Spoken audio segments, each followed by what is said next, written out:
Brandon Whitmore looked at me with barely concealed satisfaction and said I was done. My name is Evan Turner, 56 years old, Chief Security Architect at Sentinel Defense Systems in Norfolk, Virginia. 24 years I spent in Coast Guard intelligence protecting national security infrastructure, then 16 years developing proprietary encryption systems for defense contractors. When the CEO's 31-year-old son, recently installed as Chief Operating Officer through pure nepotism, called me into his office 46 hours before my annual bonus payment and terminated my employment to optimize senior compensation, I didn't argue. I didn't explain that my $92,000 bonus wasn't just compensation, it was the contractual trigger that transferred my personal intellectual property rights to the company. Rights the $52 million acquisition closing in 2 weeks absolutely required. I simply said understood, walked out, and waited for dawn when the acquiring company's attorneys would discover that their entire deal just imploded because Brandon Whitmore fired me to save money he didn't understand was protecting. Have you ever watched someone destroy their father's company because they couldn't be bothered to read employment contracts before making termination decisions? My career in security architecture began in 1991 when I joined the United States Coast Guard at age 22, immediately after graduating from MIT with dual degrees in computer science and applied mathematics. The Coast Guard assigned me to their Intelligence Coordination Center, where I spent the next 24 years developing cybersecurity protocols, protecting maritime infrastructure, port security systems, and classified communications networks. By 2009, I'd reached the rank of commander and specialized in encryption algorithm development for systems requiring the highest security classifications. My work involved designing cryptographic protocols that protected everything from vessel tracking systems to counter-terrorism communications. The Coast Guard held patents on several encryption methodologies I'd developed, compensating me through standard military pay structures that didn't reflect the commercial value of my expertise. At age 40, I faced a decision: continue military service toward retirement at higher rank, or transition to private sector, where my specialized knowledge commanded significantly higher compensation. The decision became clear when Richard Whitmore, founder and CEO of Sentinel Defense Systems, approached me with an unusual proposition.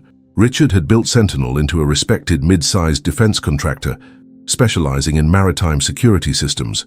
He needed someone with my specific expertise to develop next-generation encryption for their product line. But he understood that my value came from intellectual property I developed independently, building on Coast Guard work, but extending far beyond it. His offer reflected that understanding: $215,000 base salary, $92,000 annual performance bonus, and critically, an IP rights structure that protected both parties. I would retain personal ownership of encryption algorithms and security methodologies I developed, with those rights automatically transferring to Sentinel Defense Systems only upon receipt of my annual bonus payment. This arrangement meant I was protected if the company failed or was sold, while Sentinel could commercialize my work as long as they maintained our contractual relationship and paid the bonus that triggered IP transfer. Richard's attorney called it a continuing obligation structure. My obligation to transfer IP was contingent on their obligation to pay contracted compensation. Have you ever negotiated employment terms that actually protected your intellectual contributions while allowing commercial use?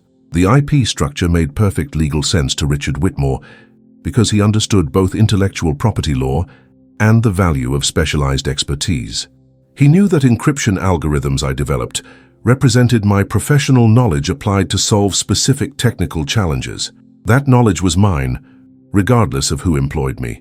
The code implementing those algorithms could belong to the company, but the underlying methodologies, the mathematical approaches, the architectural innovations, those were intellectual property that required explicit transfer agreements. By structuring my bonus as the IP transfer trigger, Richard ensured I had strong incentive to perform excellently while protecting me from situations where the company might try to claim my work without proper compensation. The arrangement worked flawlessly for 15 years. Each December, I received my performance bonus and simultaneously executed IP transfer documents, granting Sentinel perpetual rights to use encryption methodologies I'd developed that year. By 2024, Sentinel's product line incorporated 16 years of my continuous development. Their maritime security systems, port surveillance networks, and classified communications platforms all depended on encryption protocols I designed specifically for defense applications. The technology was sophisticated enough that the Department of Defense had certified it for protecting top-secret communications. Multiple Navy contracts specified Sentinel systems by name because my encryption met requirements that commercial alternatives couldn't satisfy. Richard understood this value chain completely. My expertise generated technology that differentiated Sentinel from competitors, which secured defense contracts that generated revenue, which funded my compensation, which triggered IP transfers that strengthened Sentinel's market position. Everyone benefited from the arrangement. Then Richard made the catastrophic mistake of installing his son Brandon as Chief Operating Officer. In June 2024, Brandon had spent his 20s working at various tech startups in Silicon Valley, learning aggressive cost optimization strategies and growth hacking methodologies that had nothing to do with defense contracting. Richard apparently believed Brandon needed real operational experience before eventually taking over as CEO. What Brandon actually needed was understanding that defense contractors operate under completely different dynamics than consumer tech startups, and that employment contracts matter more than cost spreadsheets. But nobody explained that to Brandon, or if they did, he didn't listen. He spent his first months as COO analyzing departmental budgets, identifying optimization opportunities, and making recommendations about reducing senior compensation expenses. When he reviewed my compensation structure, showing $215,000 base plus $92,000 bonus, totaling $307,000 annually, he saw an expensive senior employee whose role could probably be handled by someone younger for half the cost. He never asked why my bonus was structured unusually. He never reviewed my employment contract. He never considered that my compensation might be connected to something more significant than standard executive benefits. He just saw an expense he could eliminate and congratulated himself on finding substantial savings. Do you think people who view employees as line items on budget spreadsheets ever consider why those line items exist in the first place? Brandon's incompetence might have remained theoretical, except that Sentinel Defense Systems was in the final stages of a $52 million acquisition by Titan Maritime Security, a larger defense contractor seeking to expand their encryption capabilities. The acquisition negotiations had begun in March 2024, progressed through extensive due diligence over the summer, and reached final contract stages by November. The deal structure valued Sentinel primarily on their proprietary encryption technology, specifically the systems I'd developed over 16 years. Titan's attorneys had reviewed all relevant intellectual property documentation during due diligence, confirming that Sentinel held proper rights to commercialize the encryption protocols their products depended on. Those attorneys noted my unusual employment contract structure, but confirmed that as long as my annual bonus was paid on schedule, IP rights transferred properly, and Sentinel maintained full ownership. The acquisition contract included specific provisions requiring Sentinel to maintain all key technical personnel through closing and to ensure all IP transfers were current and properly documented. Standard provisions for technology acquisitions. Richard Whitmore understood these requirements completely. He'd personally briefed Brandon on the acquisition timeline, critical contractual obligations, and the importance of maintaining normal operations during the closing period. Apparently, that briefing didn't include explicit statements like, "Don't fire Evan Turner before his December bonus," or the entire deal collapses, because Richard assumed his son understood that firing the chief security architect 46 hours before his contractual bonus payment would be catastrophically stupid. That assumption proved wrong. On December 3rd, 2024, with the acquisition scheduled to close December 18th, Brandon called me into his office for what he described as an important operational discussion. I arrived at 2 p.m. to find him reviewing spreadsheets with obvious satisfaction. He didn't waste time with pleasantries. "Evan Turner, you're done. I'm terminating your position effective immediately as part of senior compensation optimization. The company needs to reduce overhead expenses, and your $307,000 annual compensation represents excessive cost for a senior architect role. We can hire 2 junior engineers for what we're paying you." He slid termination paperwork across his desk with the casual confidence of someone who thought he'd made a brilliant cost-cutting decision. I sat completely still, processing what was happening. Brandon had just fired me 46 hours before my December 5th bonus payment. The bonus that triggered IP rights transfer. The transfer required for the acquisition closing in 15 days. I could explain this to him. I could detail the IP structure, the contractual obligations, the acquisition dependencies, or I could say nothing and let him discover consequences himself. The choice seemed obvious. Have you experienced the moment when someone reveals such profound incompetence that you decide they deserve to learn through direct experience? I reviewed the termination paperwork with deliberate slowness, standard documents citing position elimination and organizational restructuring.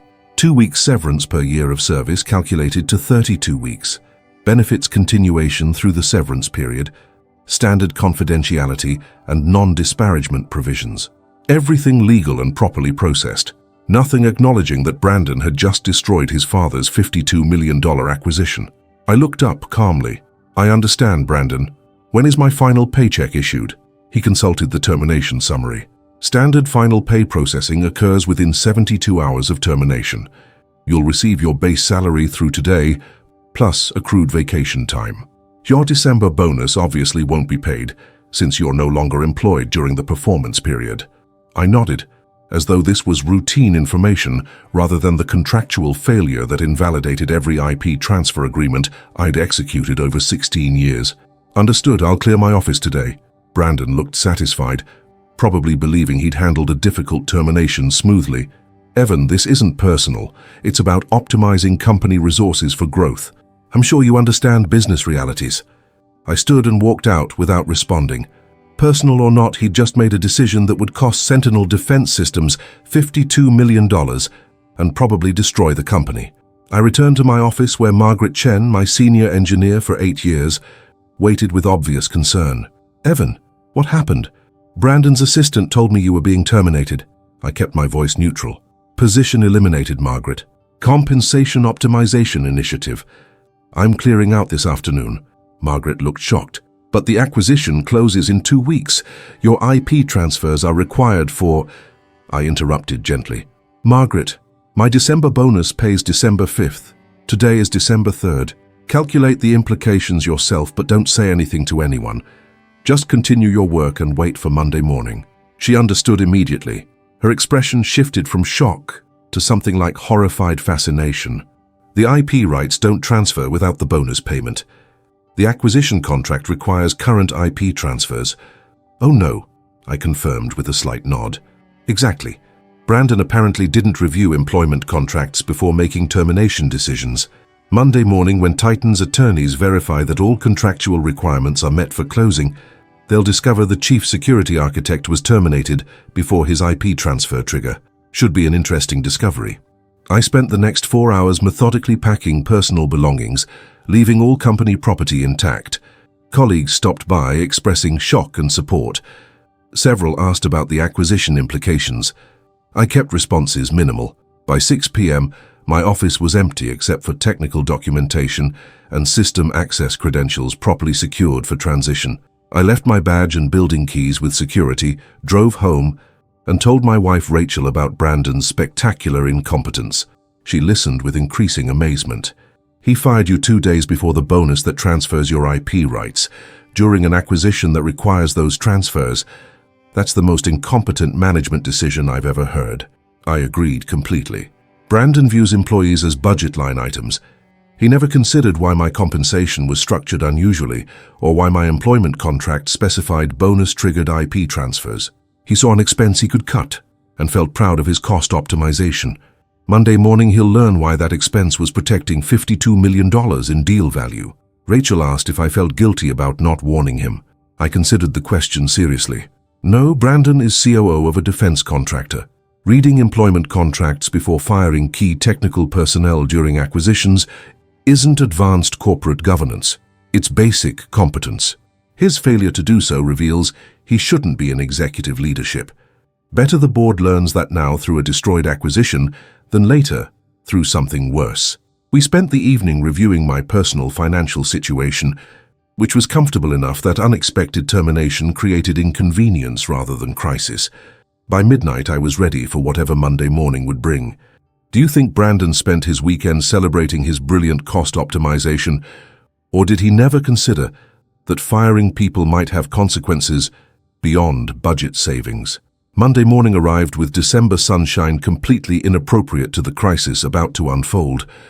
I woke at my usual time, made coffee, and settled into my home office to check email. The first message arrived at 6:43 a.m. from Lawrence Brennan, Senior Counsel at Titan Maritime Security. Mr. Turner, urgent matter regarding Sentinel acquisition requires immediate discussion. Please call my cell phone at your earliest convenience regardless of hour. I waited until 7 a.m. to respond, maintaining professional courtesy while ensuring adequate time for Brandon to discover the situation independently. My return call reached Lawrence immediately. Mr. Turner, thank you for responding quickly. We have a significant problem with the Sentinel acquisition. Our final due diligence review discovered that your employment was terminated December 3rd. Can you confirm this termination occurred? I confirmed factually. Yes. Brandon Whitmore, Sentinel's COO, terminated my position. December 3rd for organizational restructuring and compensation optimization purposes. Lawrence's voice carried controlled concern. Mr. Turner, our acquisition contract requires all key technical personnel to remain employed through closing and requires current IP transfer documentation. Your employment contract specifies that your intellectual property rights transfer to Sentinel only upon receipt of annual bonus compensation. According to our records, your December bonus was scheduled for December 5th, but would not have been paid due to your December 3rd termination. Is this understanding correct? I appreciated his directness. That understanding is completely correct, Mr. Lawrence.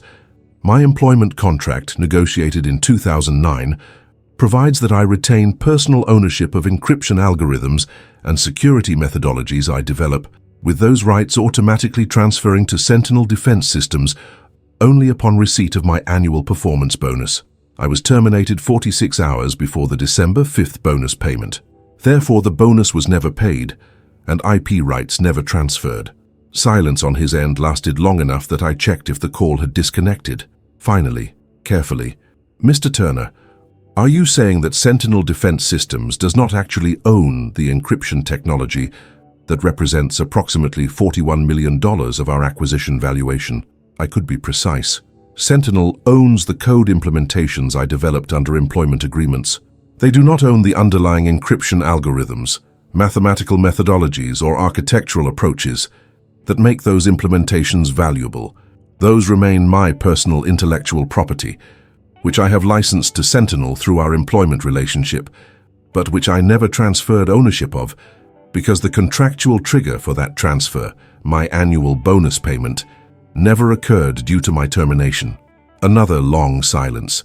Then, with remarkable control, Mr. Turner, I need to discuss this situation with our executive team and legal department. Would you be available for further conversation later today? I confirmed my availability. Of course, Mr. Lawrence. I should mention that I'm no longer employed by Sentinel, so any discussions about my intellectual property would necessarily be direct negotiations between myself and Titan rather than arrangements through Sentinel. My former employer terminated that relationship December 3rd. The implications registered audibly in his voice. Understood, Mr. Turner. We'll be in contact. The call disconnected.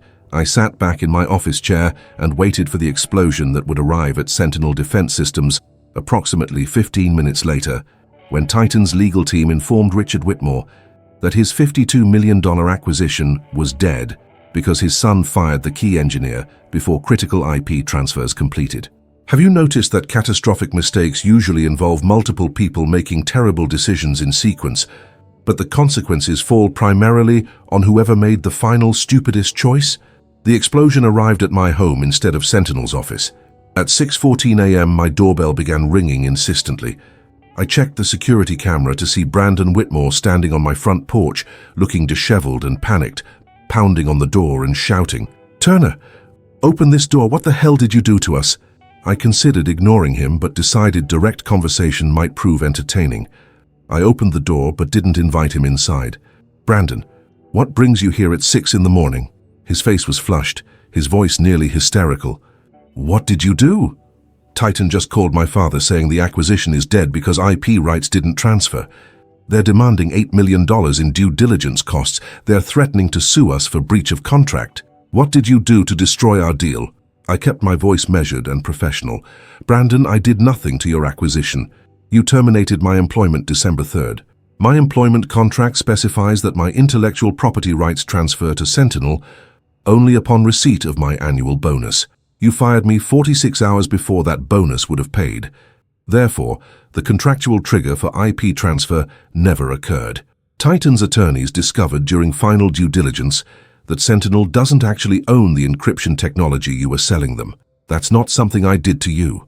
That's something you did to yourself when you fired me without reading my employment contract.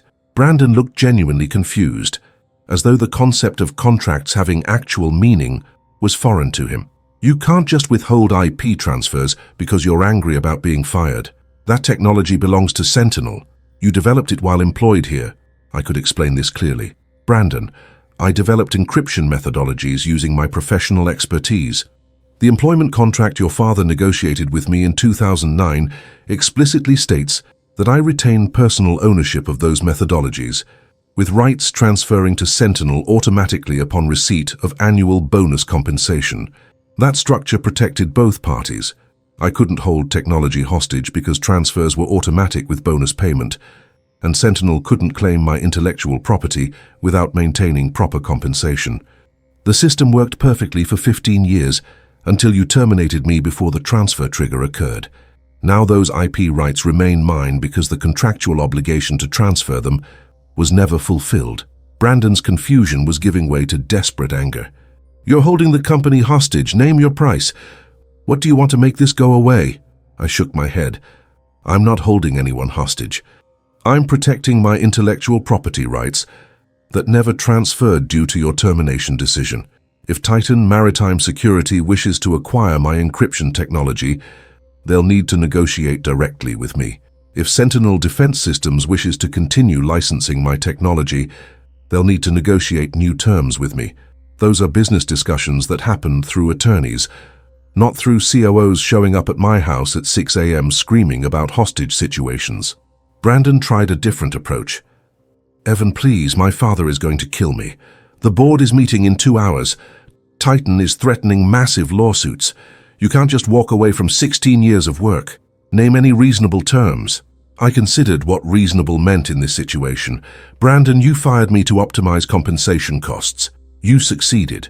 I'm no longer employed by Sentinel, which means they're saving $307,000 annually. Congratulations on your cost optimization.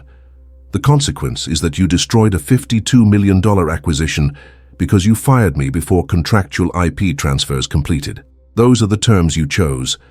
I'm simply protecting my legal rights as an independent professional who no longer has employment obligations to Sentinel Defense Systems.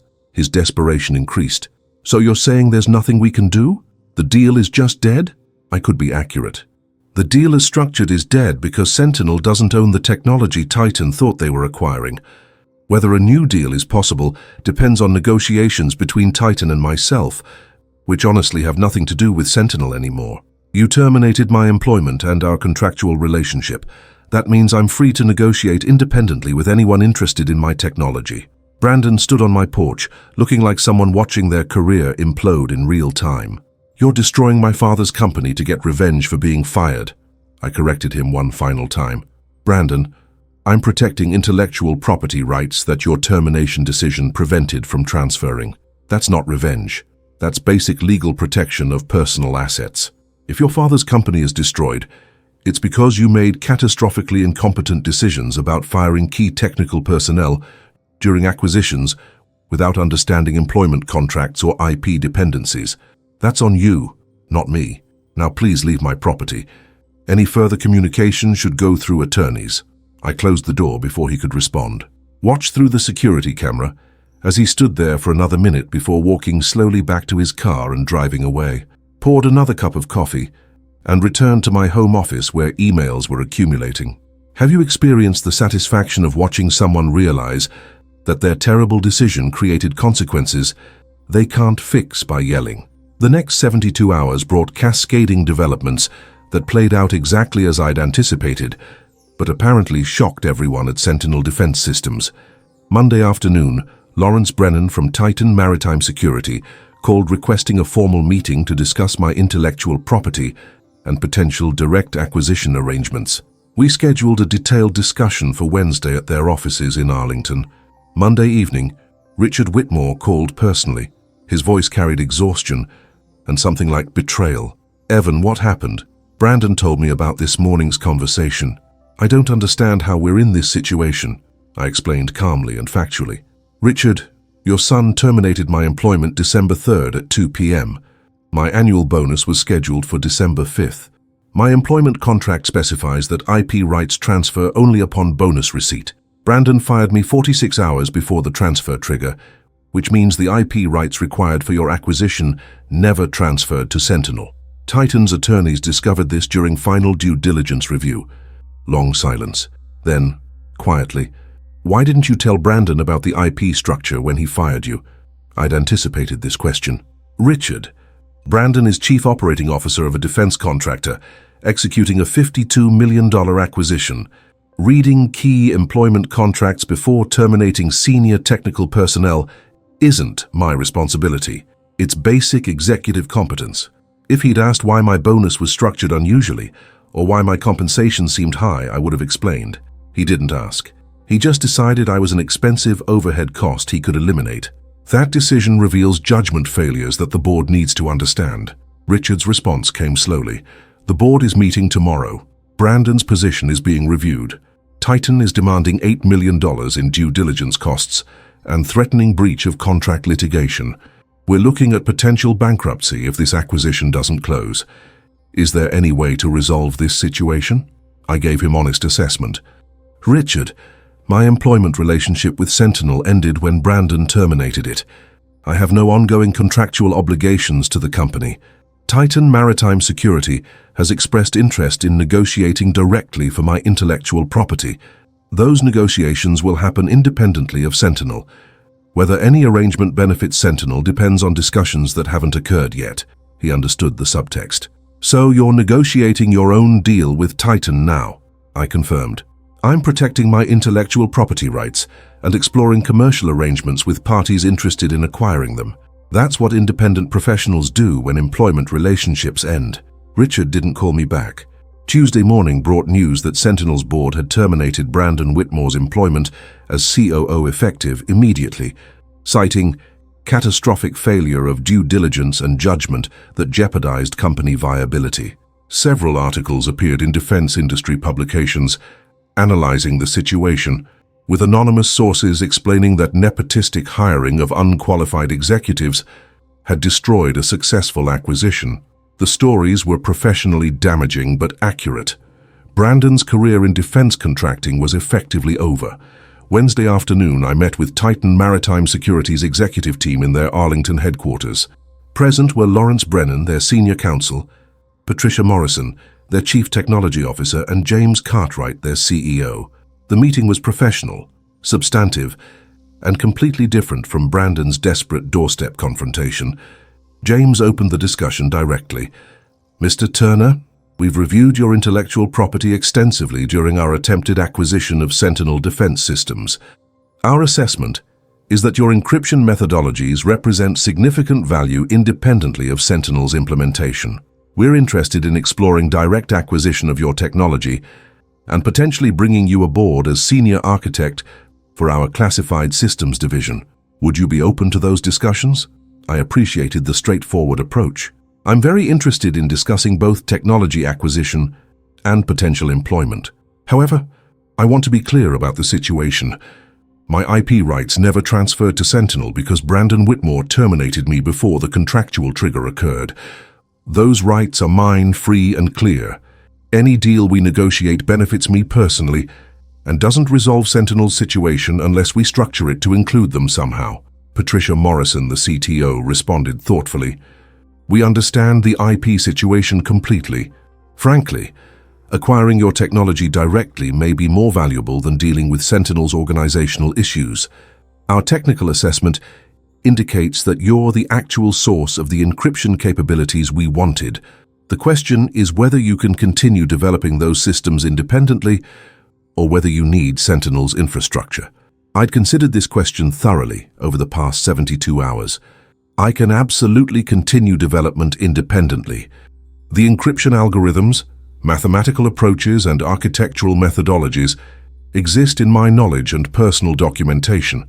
I don't need Sentinel's infrastructure or codebase.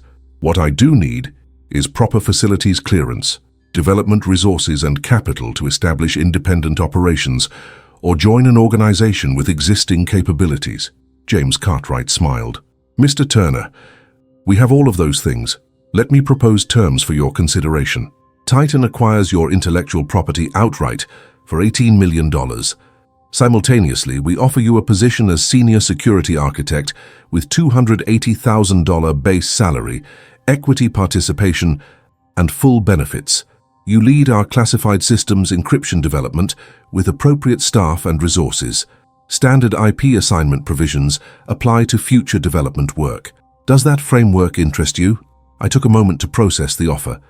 $18 million for technology I'd developed over 16 years. Senior architect position with $45,000 raise over my Sentinel base salary. Equity participation in a company with better market position and management than Sentinel ever had. The terms were genuinely excellent. Yes, that framework interests me substantially. Obviously, we'll need detailed documentation of IP scope, employment terms, and integration logistics. But as a conceptual structure, this works well from my perspective. We spent the next 3 hours working through details, with attorneys drafting preliminary terms and technical staff reviewing encryption documentation I'd brought. By 6 p.m., we had signed letters of intent establishing the fundamental deal structure. The formal contracts would take 2 weeks to finalize, but the basic arrangement was set. I would sell my intellectual property for $18 million and accept employment at superior terms compared to my previous position. The entire arrangement happened independently of Sentinel Defense Systems, whose attempted acquisition had just evaporated completely. Have you considered that getting fired might sometimes be the catalyst that forces you to recognize your own market value and negotiate from strength rather than employment dependency? The following weeks brought predictable consequences for Sentinel Defense Systems and interesting opportunities for me. The Titan acquisition officially terminated, with Titan demanding $8 million in due diligence costs and threatening breach of contract litigation for Sentinel's failure to maintain proper IP documentation. Richard Whitmore faced these demands while simultaneously dealing with defense contracts that required my encryption systems, which Sentinel no longer had rights to use. Several Navy programs using Sentinel products were put on hold, pending resolution of IP ownership questions. The Department of Defense began reviewing whether Sentinel's security certifications remained valid, given the uncertainty about their encryption technology.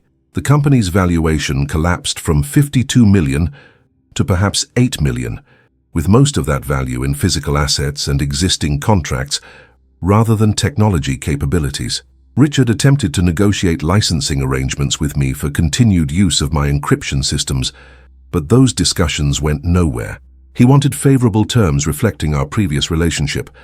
I wanted market rate licensing or no arrangement at all. We couldn't bridge that gap. By February 2025, Sentinel Defense Systems filed for Chapter 11 bankruptcy protection, unable to fulfill existing contracts without access to encryption technology that now belonged to me and Titan. The bankruptcy filing made industry headlines, with analysis focusing on how nepotistic hiring and incompetent executive decisions destroyed a previously successful defense contractor. Brandon Whitmore's name appeared prominently in those analyses, usually preceded by phrases like catastrophically unqualified and destroyed his father's company through sheer incompetence. His career in defense contracting never recovered. He returned to Silicon Valley, but found that word of his spectacular failure had spread throughout professional networks. Executive recruiters who'd previously promoted his management expertise quietly stopped returning his calls. Meanwhile, my situation improved dramatically. I joined Titan Maritime Security in January 2025, assuming responsibility for their classified systems encryption development with a team of 12 engineers and substantial development budget. The $18 million technology acquisition provided capital for investments, retirement security, and financial independence I'd never had as an employee. The equity participation meant I shared in Titan's success directly rather than just receiving salary compensation. Most importantly, I worked in an environment where executive leadership actually understood intellectual property structures, employment contracts, and the basics of not firing key technical personnel before critical IP transfers. James Cartwright, Titan's CEO, told me during onboarding that they'd studied the Sentinel situation extensively as a cautionary tale about acquisition due diligence and employment practices. We learned several lessons from your experience, Evan. First, never assume organizational leadership understands employment contracts. Second, key technical personnel need clear IP protections. Third, nepotistic hiring of unqualified executives destroys companies regardless of their previous success. We're implementing better governance protocols to prevent those mistakes. I appreciated that they'd learned from Richard's catastrophic error in judgment regarding his son. Do you think Richard Whitmore ever acknowledged that installing Brandon as COO without proper preparation directly caused his company's destruction? Or did he convince himself it was somehow my fault for protecting my intellectual property? 6 months after my termination from Sentinel, I attended a defense industry conference in Washington, D.C., where I encountered several former colleagues. Sarah Patterson, who'd been Sentinel's contracts director, pulled me aside for private conversation. Evan, I wanted you to know that the bankruptcy proceedings are nearly complete. The company is being liquidated. Richard's losing everything. Most of the staff found new positions, but it's the end of Sentinel Defense Systems as an entity. Everyone knows Brandon destroyed it by firing you before your IP transfer, but Richard keeps insisting you should have warned Brandon about the contract structure. I'd expected this blame deflection. Sarah, Brandon was Chief Operating Officer. Reading employment contracts before terminating key personnel during acquisitions is literally executive responsibility. I'm not responsible for explaining basic corporate governance to someone who held that position. She nodded. Everyone knows that intellectually, but Richard can't accept that his son's incompetence destroyed his life's work. It's easier to blame you than to acknowledge Brandon never should have been in that role. We discussed how various former Sentinel employees were doing in their new positions. Most had landed well, with Titan hiring several of my former team members. The human cost of Brandon's incompetence was real but manageable. The financial cost to Richard was devastating, but self-inflicted through his decision to install an unqualified son in executive leadership during a critical acquisition. Before we parted, Sarah asked one more question. Evan, do you ever feel guilty about how it played out? The company did give you 16 years of employment and good compensation. I considered my response carefully. Sarah, I feel zero guilt about protecting my intellectual property rights when Brandon terminated my employment before contractual obligations were fulfilled. Sentinel gave me 16 years of good compensation, and I gave them 16 years of excellent technical work that generated substantial revenue. Those obligations were mutual and fulfilled. What I don't feel responsible for is saving the company from consequences of Brandon's catastrophically poor judgment. That wasn't my responsibility as an employee, and it certainly wasn't my responsibility after he fired me.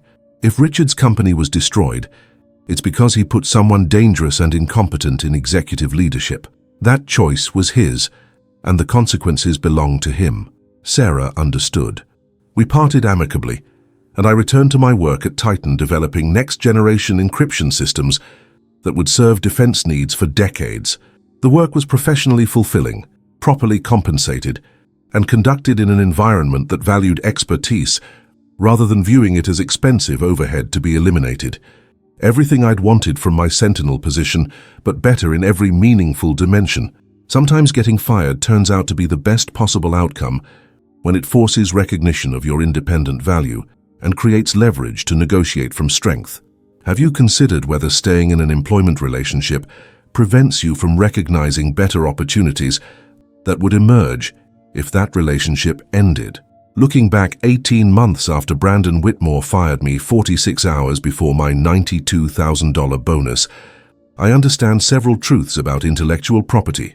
professional relationships, and executive competence.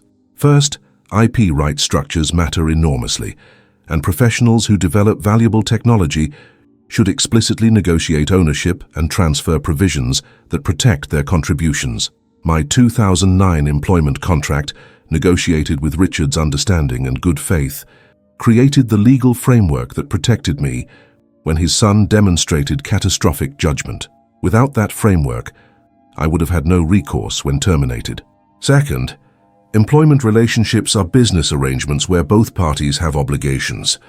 Sentiment and loyalty matter, but they don't override contractual terms or legal rights.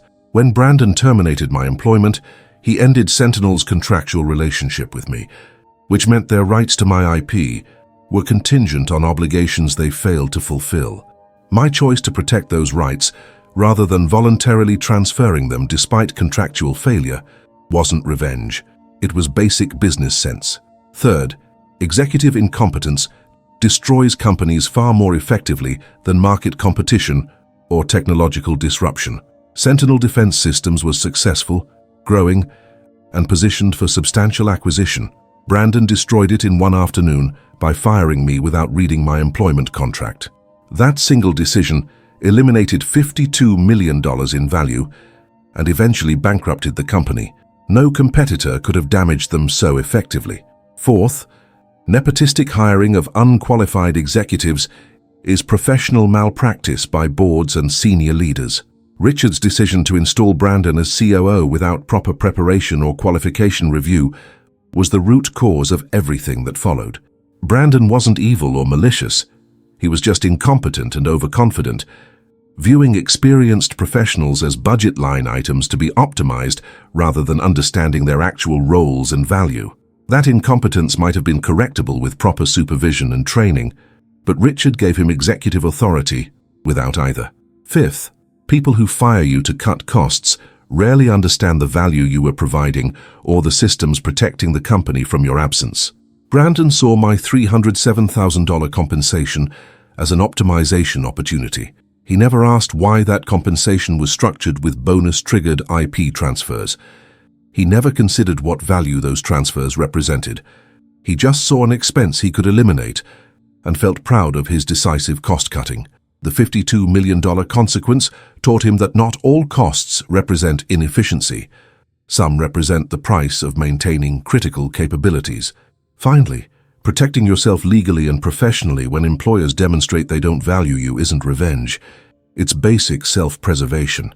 I didn't destroy Sentinel Defense Systems. Brandon did that by firing me before critical IP transfers. I simply protected my legal rights and negotiated better terms with a company that actually understood the value of my expertise. The fact that my self-protection meant Sentinel couldn't complete their acquisition isn't my fault or responsibility. It's the natural consequence of their executive leadership failures. Do you think executives who destroy their companies through incompetent personnel decisions ever accept responsibility, or do they always find someone else to blame? Today, I'm 62 years old, still working as senior security architect at Titan Maritime Security, where I lead classified systems encryption development with excellent compensation, equity participation, and professional respect. The $18 million technology acquisition provided financial security beyond anything I'd accumulated during 16 years at Sentinel. The work remains technically challenging and professionally rewarding, protecting national security infrastructure through advanced encryption systems that serve defense needs. I've hired several former Sentinel employees who fit well into Titan's culture, maintaining the professional relationships that mattered while leaving behind the organizational dysfunction that didn't. The defense industry learned valuable lessons from Sentinel's collapse. Multiple case studies now examine how nepotistic hiring, inadequate due diligence on employment contracts, and poor executive judgment combined to destroy a successful acquisition and eventually bankrupt a company.